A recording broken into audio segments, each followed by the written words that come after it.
नमस्कार मैत्रिणींनो, सिंपल मेजवानी मराठीमध्ये आज आपण मुगाची डाळ घालून मस्त चविष्ट आणि पौष्टिक शेपूची भाजी करणार आहोत। त्यासाठी 250 ग्रॅम शेपू स्वच्छ धुवून बारीक कापून घेतला। भाजी करण्यासाठी कढईमध्ये 2 पळी तेल गरम केलं, त्यामध्ये लसूण आणि मिरचीचा ठेचा छान कच्चेपणा दूर होईपर्यंत परतून घेतला।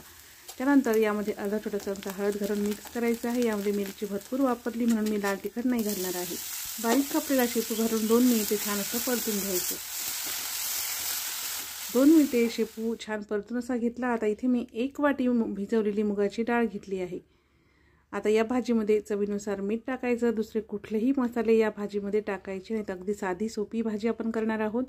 डाळ आणि शेपू व्यवस्थित मिक्स करून घेतला। आता भाजी शिजण्यासाठी याच्यावरती थोडासा पाण्याचा हपका मारायचा।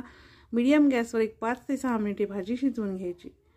मीडियम गॅसवर झाकण ठेवून 5 ते 6 मिनिटे शेपूची भाजी शिजवून घेतली। तुम्ही इथे बघू शकता शेपूची भाजी छान अशी शिजली आहे। ही भाजी शिजण्यासाठी जास्त पाणी लागत नाही। बघा डाळ सुद्धा मस्त अशी शिजली आहे। तर आता गॅस बंद करूया आणि इथे तयार आहे अगदी झटपट मस्त चविष्ट आणि पौष्टिक शेपूची भाजी।